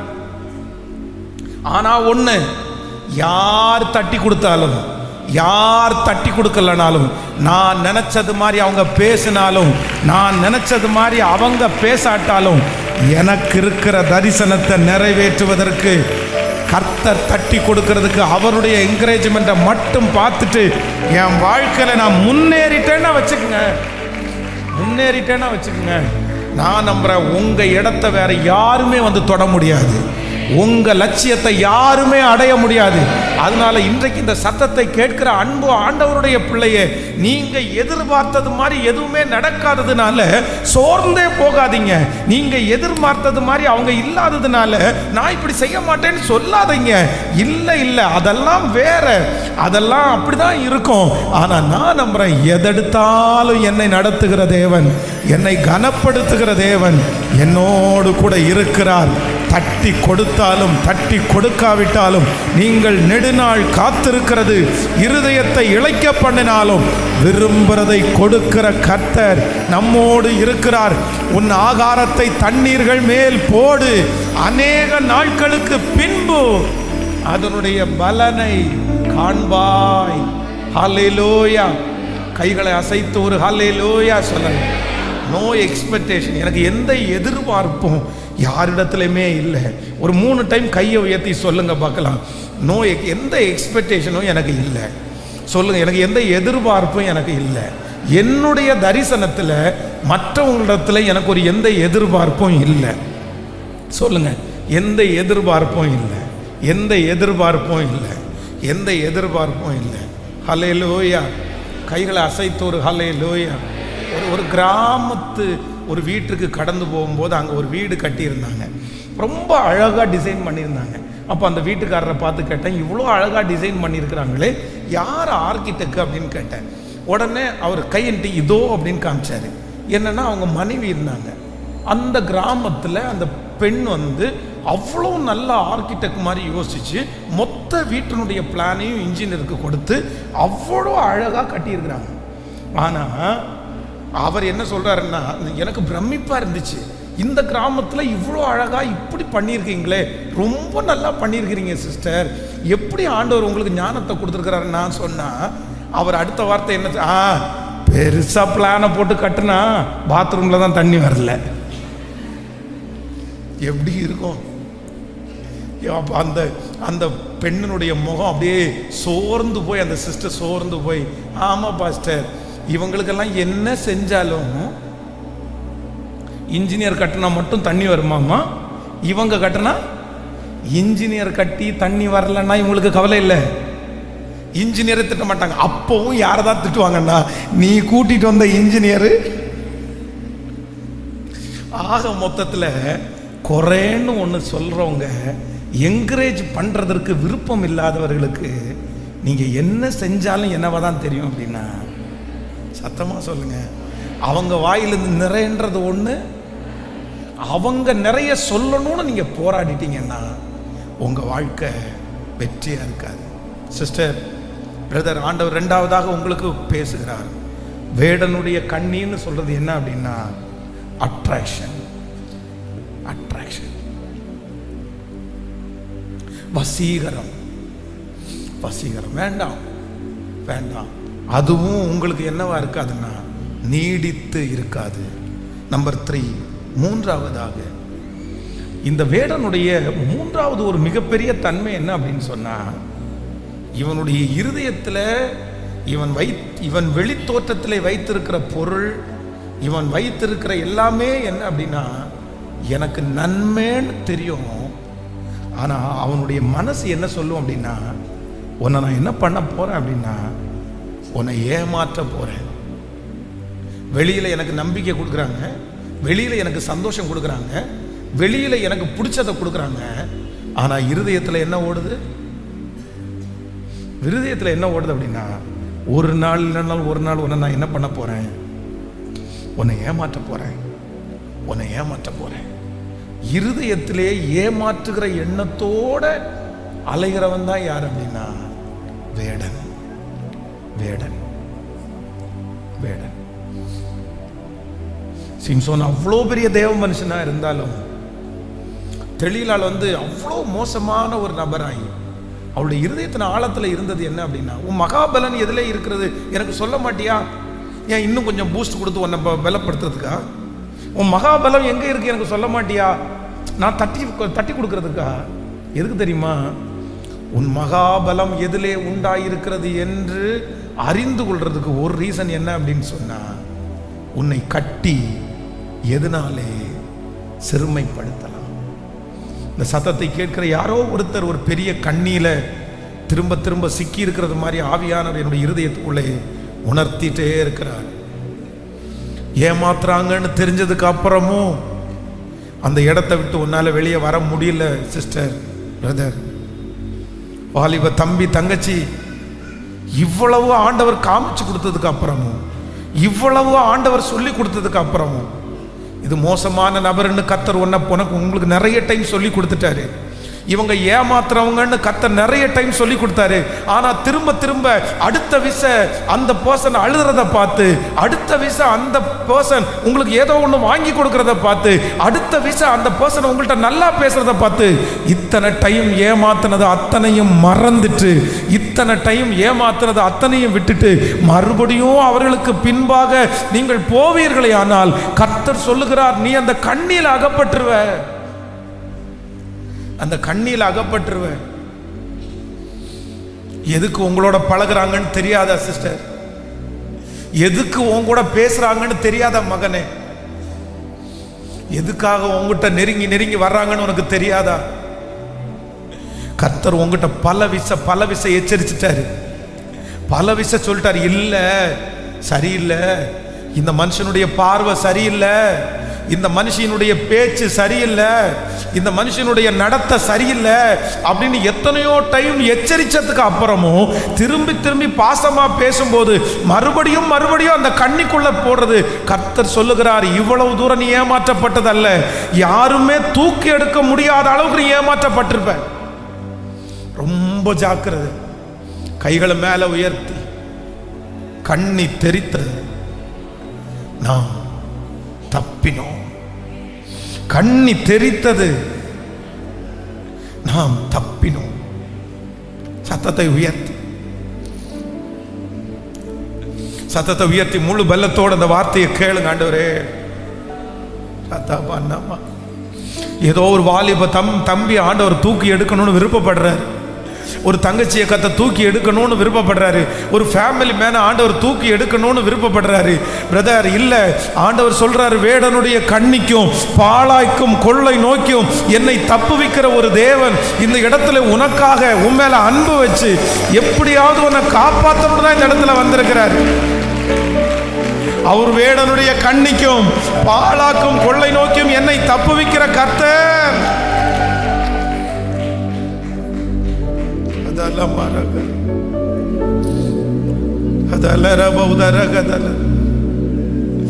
உன்னை அடிமைப்படுத்தி அழகு வாய்க்கணும்னு பிசாசு நினைக்கிறான். வாலிப தங்கச்சி உன் மேல ஆண்டவர் பெரிய திட்டத்தையே வச்சிருக்கிறா. மகனே, உன் மேல ஆண்டவர் பெரிய நோக்கத்தையே வச்சிருக்கிறாரு. உன்னை கொண்டு ஆண்டவர் செய்ய போகிறது பெரிய காரியம். உன்னை கர்த்தர் அழைச்சிருக்கிறது பெரிய காரியத்திற்காக. உங்க வம்சத்துல நீ தான் கர்த்தரால் பயன்படுத்தப்படுகிற பாத்திரம். உங்க குடும்பத்துல தேவனால் பயன்படுத்தப்படுகிற பாத்திரம் நீ தான். உங்க குடும்பத்துல ஆண்டவர் உன்னை ரொம்ப நம்புறாரு. உன் குடும்பத்துல ஆண்டவர் உன்னை ரொம்ப நேசிக்கிறாரு. நீ அறியாததை கர்த்தர் உனக்கு தருவேன் என்று வாக்கு கொடுக்கிறார். உனக்கு எட்டாததை உனக்கு கர்த்தர் தருவேன் என்று கர்த்தர் வாக்கு கொடுக்கிறார். ஓ ஹல்லேலூயா! கர்த்தர் சொல்லுகிறார், உங்க வம்சத்தில் இருக்கிற யாருமே இதுவரைக்கும் பார்த்திராத அந்த காரியத்தை உனக்கு நான் செய்வேன். உனக்கு நான் செய்வேன். உனக்கு நான் செய்வேன். உனக்கு நான் செய்வேன். ஹல்லேலூயா! கைகளை உயர்த்தி ஒரு ஹல்லேலூயா! உங்க எல்லாரையும் நான் ஜெபத்தில் வழி நடத்துறதுக்கு நான் விரும்புகிறேன். தாவீது சொல்லும்போது ரொம்ப அழகா சொல்லுகிறார், கண்ணி தெரித்தது நாம். தாவீது போன இடத்திலெல்லாம் கர்த்தர் அவனோடு இருந்து, கர்த்தர் எல்லாருடைய கைக்கும் அவனை என்ன பண்ணினார் அப்படின்னா காப்பாற்றினார். காப்பாற்றினார். காப்பாற்றினார். போராட்டம் வராமல் நான் இந்த இடத்துல வந்து நிற்கவில்லை. கண்ணி எதுவும் இல்லாம இந்த இடத்துல வந்து நான் நிற்கவில்லை. ஆனா அகப்பட வேண்டிய எல்லா கண்ணிகளுக்கும் கர்த்தர் என்னை தப்புவித்ததுனால தான் இந்த இடத்துல என்னால நிற்க முடிகிறது. எழுப்பி நிற்கலாமா எல்லாரும்? ஸ்பெஷலா வாலிப தம்பி தங்கச்சிக்காக நான் ஜெபிக்கிறதுக்கு விரும்புறேன். Thank you Jesus, thank you Jesus. சென்னையிலிருந்து ஒரு 20 வாலிபர்கள் இல்லை 20, எத்தனை பேர் வந்திருக்கீங்க? எவ்வளவு பேர் வந்திருக்கீங்க? 20 பேர். அவங்களுக்கு ஒரு கரண்ட் தட்டி கொடுக்கலாம். இல்லை வாலிப தம்பிங்க ஒரு 20 பேர். வெல்கம். நிறைய வாலிப தம்பி தங்கச்சி இருக்கிறீங்க. நிறைய பேர் இந்த திருச்சபையில், நம்ம திருச்சபையில் ஆண்டவருக்கு நான் ரொம்ப நன்றி சொல்லுகிறேன். கிட்டத்தட்ட பாதிக்கு பாதி வாலிபர்கள் தான் நீங்கள் நிறைய பேர் இருக்கிறீங்க. பாதிக்கு பாதி வாலிபர்கள் தான் இருக்கிறீங்க. எனக்கு ரொம்ப சந்தோஷமா இருக்குது. ஆனால் அடுத்து கர்த்தர் உங்களை தான் ஆண்டவர் ரொம்ப நம்புறாரு. உங்களை தான் ஆண்டவர் நம்புறாரு. அவருக்கு லேசான காரியம். கேட்டு பாருங்க, சில இடத்துல கேட்டு பாருங்க. கர்த்தர் எச்சரித்தும் கேட்காமல் வாழ்க்கையை வீணடிச்ச எத்தனையோ பேர் இப்போ இங்கே தான் இருக்காங்க. இந்த பிரசங்கம் பண்ணும்போது அவங்க கவலைப்பட்டு தான் இருக்கிறாங்க. இந்த பிரசங்கத்தை கேட்கும்போது அவங்க கவலைப்பட்டு தான் இருக்கிறாங்க. மிஸ் பண்ணிட்டேன் பாஸ்டர், கேட்கல. ஆனால் இன்னைக்கு வருத்தப்படுறாங்க. இன்னைக்கு வருத்தப்படுறாங்க. அந்த வச்சிருக்கிற அந்த அந்த அந்த பெட்டி பொறிக்குள்ள மாற்ற வரைக்கும் தான், மாற்ற வரைக்கும் அந்த ஜீவராசி அதனுடைய கண்ட்ரோல். ஆனா மாட்டிடுச்சுன்னா யார் கண்ட்ரோல்? அந்த பொறியினுடைய கண்ட்ரோல் தான். அது என்ன சொல்லுதோ அதான் இது கேட்கணும். ரொம்ப ஜாக்கிரதை. வெளியூர்ல இருந்து வந்து படிச்சுட்டு இருக்கிற தங்கச்சிகளுக்காக ஸ்பெஷலாக உங்களுக்காக ஜெபிக்கிறேன், தம்பிகளுக்காக ஸ்பெஷலாக ஜெபிக்கிறேன். ஆன்லைனில் கூட இந்த சத்தத்தை கேட்குற தம்பிங்க தங்கச்சிங்க வெளியூரில் கூட நீ படிச்சுட்டு இருக்கலாம். ரொம்ப ஜாக்கிரதை, ரொம்ப ஜாக்கிரதை. இந்த 3 வசன வார்த்தையும் கண்டிப்பாக ஞாபகம் வச்சுக்கோங்க. அது அந்த நீதிமொழிகளுடைய வசனத்தை இன்னொரு டைம் கூட வாசிக்கிறேனே. நீதிமொழிகள் இல்லை, நீங்கள் எடுக்க வேண்டாம், நீங்கள் டிவியில் கூட பார்த்துக்கலாம். 20:20 எடுத்துங்க. பணப்பையை தன் கையிலே கொண்டு போனான், குறிக்கப்பட்ட நாளிலே வீட்டிற்கு வருவான் என்று சொல்லி தன் மிகுதியான சொற்களால் அவனை வசப்படுத்தி தன் உதடுகளின் மதுர வாக்கினால் அவனை இணங்க பண்ணினாள். உடனே அவள் பின்னே சென்றான். ஒரு மாடு அடுக்கப்படும்படி செல்லுவது போலும் ஒரு மூடன் விலங்கிடப்பட்டு தண்டனை. கவனிங்க, ஒரு மாடு அடிக்கப்படும்படி போறது போல. அப்படின்னா கறிக்கடைக்கு ஒரு மாடு போகுது அப்படின்னு சொன்னா எப்படி போகும்னு நினைக்கிறீங்க? ஹலோ, கறிக்கடைக்கு கொண்டு போகிற மாட்டை, கறிக்கடைக்கு கொண்டு போகிற ஆட்டை ஒரு எஜமானன் எப்படி கொண்டு போவான்? பட்டினி போட்டா கொண்டு போவான்? தண்ணி கொடுக்காமலா கொண்டு போவான்? சொல்லுங்க. கறிக்கடை தானேப்பா போகுது. கறிக்கடைக்கு போகிற மாட்டை, கறிக்கடைக்கு போற ஆட்டை அனுப்பி விடுப்பா, அது பாட்டுக்கு போட்டும். 2 நாள் சாப்பிடாம இருந்து அது இன்னும் செத்தனை போகுது, அதை கொல்லத்தானே போறாங்க, சாப்பாடு போடாமலே அனுப்பி விடுங்கன்னு சொல்லுவான். என்ன பண்ணுவாங்க தெரியுமா? நானும் ஆடு மாடெல்லாம் வளர்த்துருக்குறோம். எங்க வீட்லையும் மாடு வளர்த்துருக்காங்க, எங்க வீட்லையும் ஆடு வளர்த்துருக்காங்க. எங்க வீட்டில் நிறைய மாடு வளர்த்துருக்குறோம். எங்க அம்மா என்ன பண்ணுவாங்க தெரியுமா? மாடை விலை பேசுறதுக்குன்னு வந்துட்டாங்கன்னா தண்ணிய கலக்கி, அப்புறம் மாட்டு தீவனம் புண்ணாக்க கலக்கி, மாடு குடிக்கலனா கூட தலையை கொண்டு போய் வச்சு குடி. அந்த விலைக்கு வாங்குற அந்த ஆள் வரும்போது மாடு எப்படி நிற்கும்னா வயிறெல்லாம் அவ்வளோ பெருசா வந்தோடனே அதை பாருங்க, மாடு வளர்த்த சிரிக்கிறாங்க பாருங்க. இது அப்படியே என் வீட்டில் நடக்கும். அப்போ இந்த மாடு அடிக்கப்படும்படி கொண்டு போகும்போது எல்லா நாளை விட எக்ஸ்ட்ரா கவனிப்பு. புல்லு குடு குடு குடு குடு குடு, புண்ணாக்கு குடு குடு குடு குடு. ஏன்னா அவனுக்கு தேவை மாடு கிடையாது, வெயிட். சிஸ்டர், வாலிப தம்பி தங்கச்சி, இங்க சொல்லுது, மாடு அடிக்கப்படும்படி போகும்போது எப்படி போகும் அப்படின்னா துக்கத்தோட போகாது, துக்கத்தோட போகாது. எப்படி போகும்? சந்தோஷமா போகும். ஏன் அப்படின்னா யாரும் கொடுக்காத தீவனம், யாரும் கொடுக்காத புல். இது நிறைய பேருக்கு தீர்க்க தரிசனமா ஆண்டவர் பேசுறாரு. நீ ஒரு மாடு மாதிரி அடிக்கப்படும்படி பின்னாடி போற. நீ போறது கசாப் கடை, நீ போறது கசாப் கடை. ஆனா கசாப் கடைக்கு போறது மாதிரி நீ போல. கசாப் கடைக்கு போறது மாதிரி உன் சிந்தை இல்ல. கசாப் கடைக்கு போறது மாதிரி உன் எண்ணம் இல்ல. உன் மனசு என்ன பண்ணுது தெரியுமா? சந்தோஷப்படுது, சிரிக்கிற, ரொம்ப சந்தோஷப்படுற. அம்மா வேண்டாம், அப்பா வேண்டாம், உறவு யாருமே வேண்டாம், எனக்கு யாருமே வேண்டாம். உனக்கு யாரு பெஸ்டா தெரியுதான் தெரியுமா? உன்னை இன்னும் கொஞ்ச நேரத்துல உங்களை விற்க கொண்டு போற அந்த எஜமானன் இப்ப கொடுக்குற அந்த சாப்பாடு தான் உனக்கு ரொம்ப பெஸ்டா தெரியுது. அவரை மாதிரி யாருமே கவனிச்சதில்ல, அவரை மாதிரி யாருமே வாங்கி கொடுத்ததில்ல, அவரை மாதிரி யாருமே தட்டி கொடுத்ததில்ல. ஆனா அவர் யாரு மாதிரியும் வாங்கி கொடுக்கல, யாரு மாதிரியும் உங்களுக்கு செய்யல. அப்படின்னா அவர் கொண்டு போறது உங்களை வைக்கிறதுக்கு இல்ல, உன்னை விற்கிறதுக்கு. வாலிப தங்கச்சி, கேர்ஃபுல். இது தீர்க்க தரிசனமா எடுத்துக்கோ.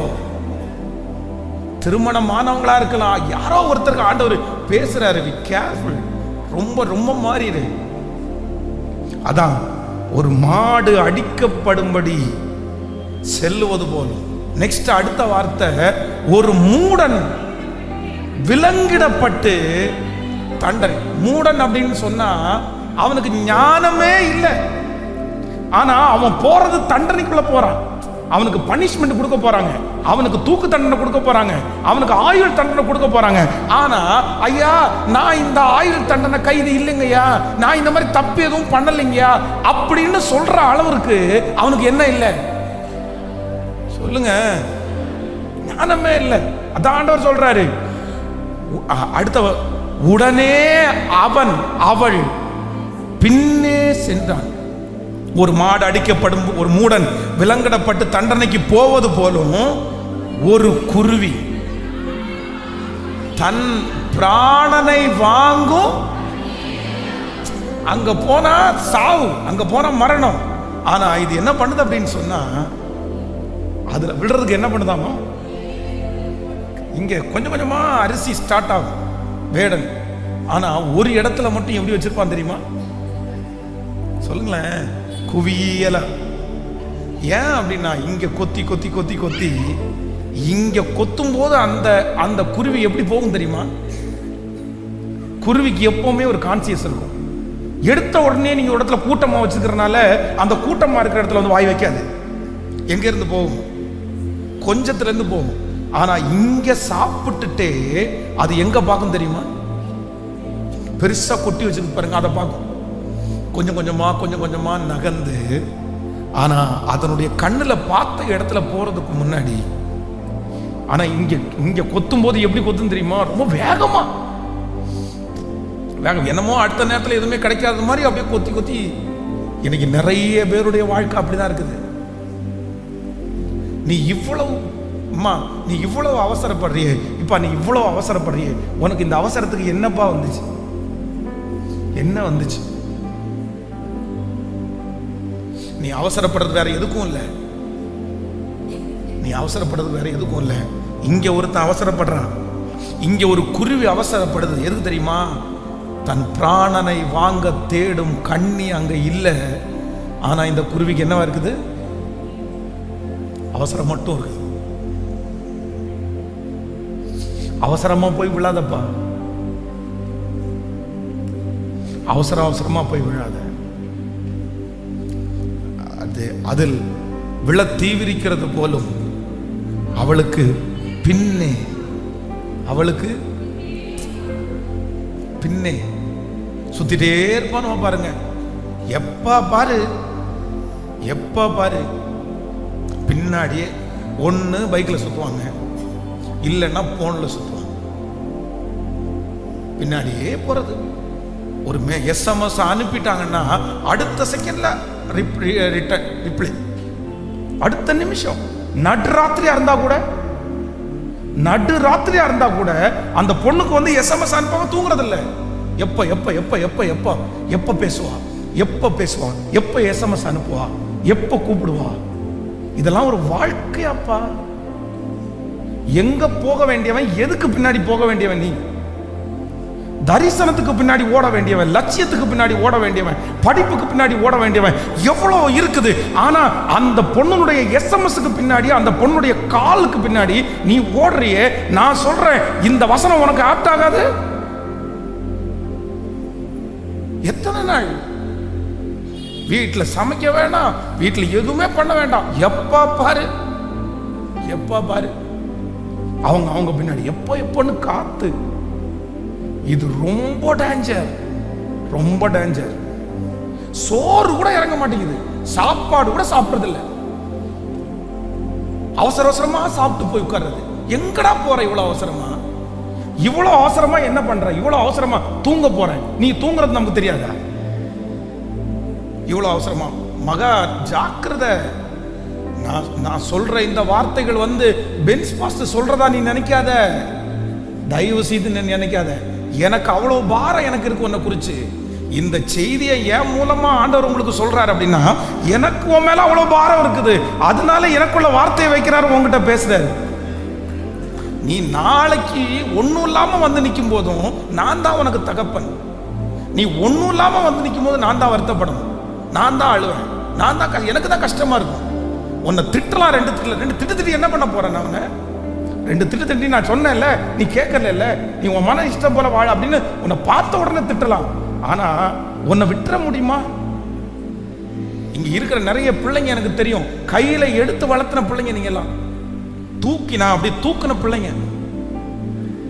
20 இன்னைக்கு வந்து பாத்தீங்கன்னா 20 வயசு காலேஜை முடிச்சிட்டான். இன்னைக்கு அவ்வளோ பெரிய பையனா வளர்ந்து நிற்கிறான், அவ்வளோ பெரிய பொண்ணா வளர்ந்து நிற்கிறான். ஆனா ஆரம்ப ஊழியத்தில் பாத்தீங்கன்னா அந்த குழந்தைங்களெல்லாம் தூக்கி எடுத்தது. இங்க உட்காராங்க, அவ்வளோ பச்சை குழந்தையா. உன்னை தூக்கி எடுத்ததுல இருந்து எனக்கு தெரியும். ஆனா எப்படி உன்னை நான் விட்டுற முடியும்? நீ சின்னதுல அவ்வளோ ஈடுபாடா, அவ்வளோ நல்லா சர்ச்சுக்கு வந்துட்டு ஜெபம் பண்ணிட்டு சண்டே ஸ்கூல் அட்டெண்ட் பண்ணிட்டு ஊழியத்தோட இருந்துட்டு, ஆனா இப்ப வளர்ந்ததுக்கு அப்புறம், நீ வாலிப வயசானதுக்கு அப்புறம், நீ டீன்ஸ் ஆனதுக்கு அப்புறம் நீ இப்ப வெளியே போற. ரொம்ப ஜாக்கிரதை. அதனால தான் ஆண்டவர் ஒரு நாள் நீ வருத்தப்படுறாத, அதில் விழ தீவிரிக்கிறது போலும் அவளுக்கு பின்னே போனான். அடுத்த வார்த்தை வந்து அம்பு அவன் ஈரலை. அப்ப என்ன அப்படின்னா, நல்லா கவனிச்சுங்க, ஒரு பொண்ணு அங்க போகுது, ஒரு பையன் இங்க போயிட்டே இருக்கிறான். இப்போ இங்கே இருந்து ஒருத்தர் என்ன பண்றாரு அப்படின்னா, ஒரு வில்லுல ஒரு அம்பை நான் ஏற்றிட்டு ஒருத்தர் என்ன பண்ணிட்டு இருக்கிறான். அதான் வேடன். அங்க கண்ணி வச்சுட்டான், அங்க சாப்பாடை வச்சுட்டான். போ போ போ போ அப்படின்னு பிசாசு சொல்றான். ஆண்டவர் தடுத்துட்டே வர்றாரு, போகாதன்னு தடுத்துட்டு வர்றாரு. கண்ணை மூடிட்டு போகும்போது அங்க இருக்கிற வேடன் தன்னுடைய அம்புல எடுத்து இப்ப எய்யும் போது ஸ்ட்ரெயிட்டா எங்க போகுதாமா, ஈரலை. எந்த அளவுக்கு வேகம்.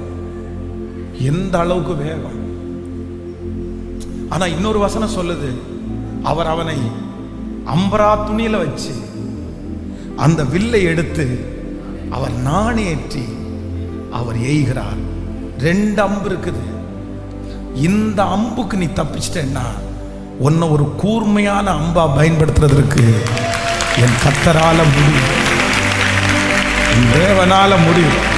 இந்த அம்பு உன்னுடைய ஈரலை பிளக்கல அப்படின்னு சொன்னா, அவர் உன்னை அம்பாக எதிரினுடைய சாம்ராஜ்யத்தை அழிக்கிற அம்பாக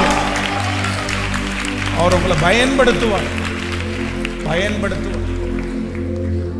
நான் யாரையும் எதுவும் சொல்ல, கண்ணை மூடி. யாரோ ஒருத்தர் இடத்துல ஆண்டவர் தெளிவா பேசிட்டே இருக்கிற. தாவீது போன இடத்துல எல்லாம் கர்த்தர் அவனை காப்பாற்றினார். அந்த இடத்துல கண்ணி இருக்குப்பா, அந்த இடத்துல மோசமான ஆட்கள் இருக்காங்கப்பா, அங்க போகாதேன்னு ஆண்டவர் அவனுடைய மனசாட்சியில பேசுறாரு, ஊழியக்காரங்களை கொண்டு பேசுறாரு. அதே போலதான் இன்னைக்கு தாவீதை காப்பாற்றின தேவன் உங்களையும் என்னையும் காப்பாற்றுவதற்காக தான் கர்த்தர் திரும்ப திரும்ப சொல்லிட்டே இருக்கிறாரு, போகாத.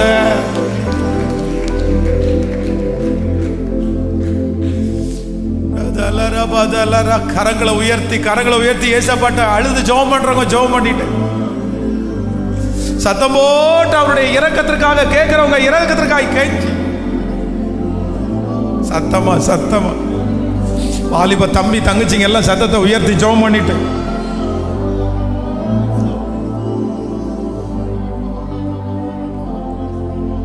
கேளுங்க முழு பலத்தோட. இல்ல, உன் மேல ஆண்டவர் ஒரு பெரிய திட்டத்தை வச்சிருக்கிறாரு மகளே, உன் மேல ஒரு பெரிய திட்டத்தை வச்சிருக்கிறாரு மகளே.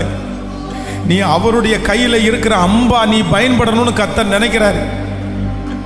அவர் உன்னை அவருடைய வில்லுல வைக்கிறாரு. அவர் நாணேற்றணும். நான் நம்புறேன். அவன் பிசாசு உனக்கு எதிராய் அனுப்புகிற அம்பு அது என்ன பெரிய ஸ்பீடு. ஆனா உங்களை கர்த்தர் அம்பா பயன்படுத்தி அந்த வேகத்தை வச்சுட்டாருன்னா நான் நம்புறேன், அவனுடைய வேகம் ஒருத்தரை தான் தாக்கும். ஆனா உன்னை கொண்டு கர்த்தர் ஆயிரங்களை லட்சங்களை சந்திப்பார். அதற்காகத்தான் இன்னைக்கு தேடி வந்திருக்கிறார். இயேசுவிட்ட கேளுங்க, அப்பா கிருபை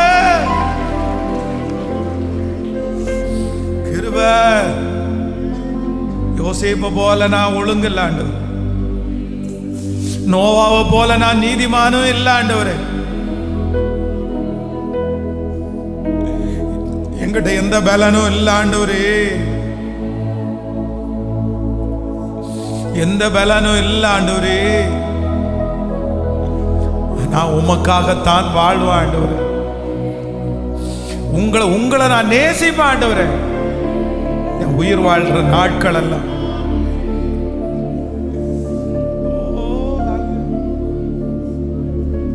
உமக்காக தான் வாழ்கிறேன், உம்மை தான் நேசிக்கிறேன். பாடுவோம். உமக்காக தான் வாழ்கிறேன், உம்மை தான் நேசிக்கிறேன். பலியாகி என்னை மீட்டீரே,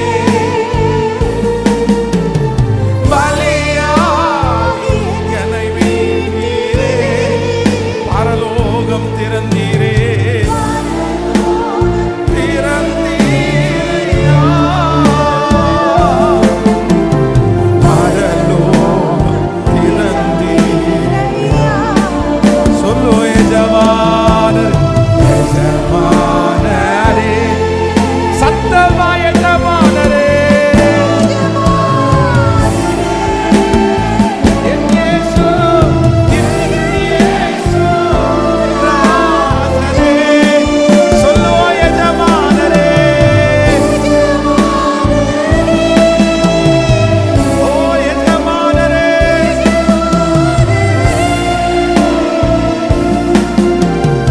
என் இயேசு ராஜனே. உயிர் வாழும் நாட்களெல்லாம், உயிர் வாழும்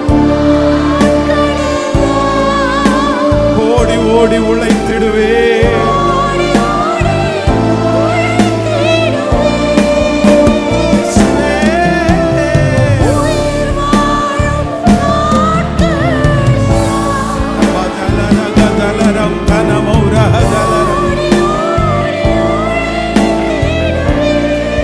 அழைத்தீரே, அழைத்தீரே உம் சேவைக்கே. என்னை அழைத்தீரே உம் சேவைக்கே. அதை நான் மறப்பேனோ, மறப்பேனோ. அதை நான் மறப்பேனோ. கைகளை உயர்த்தி எஜமானரே, எஜமானரே, எஜமானரே, எஜமானரே. என் இயேசு. திரும்ப திரும்ப கையை உயர்த்தி எஜமானரே, எஜமானரே. ஐயப்பா.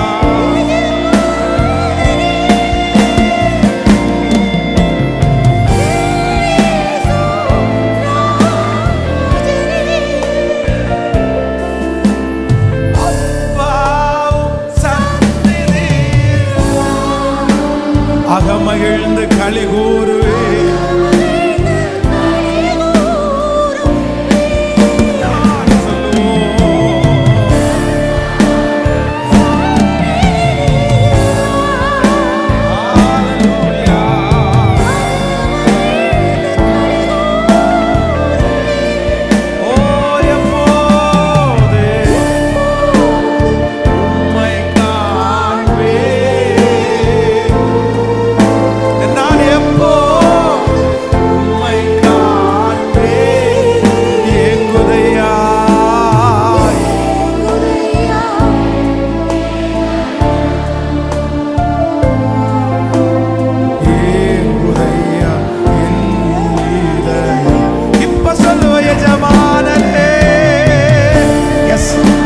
ஜெபிக்கிறவங்க ஜெபி.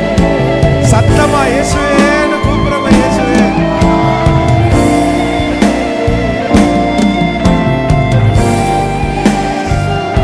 ராஜனே. எஜமானரே, எஜமானரே, எஜமானரே, எஜமானரே.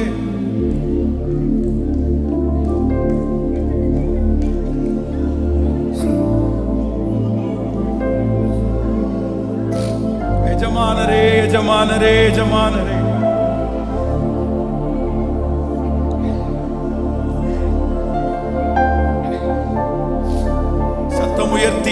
உயர்த்தி ஒரு 2-3 நிமிஷம் அப்படியே ஜெபம் பண்ணி முடிக்கலாம்.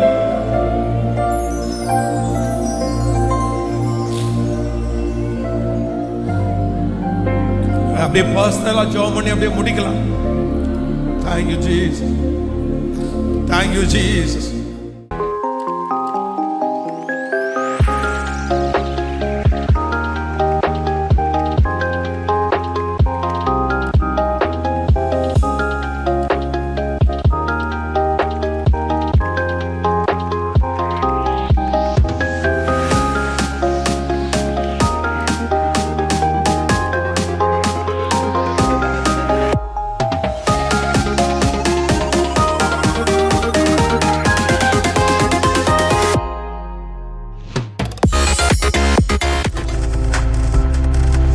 நீங்கள் பார்த்துக் கொண்டிருப்பது உங்கள் ஜாய் டிவி. உங்கள் துக்கம் சந்தோஷமாய் மாறும்.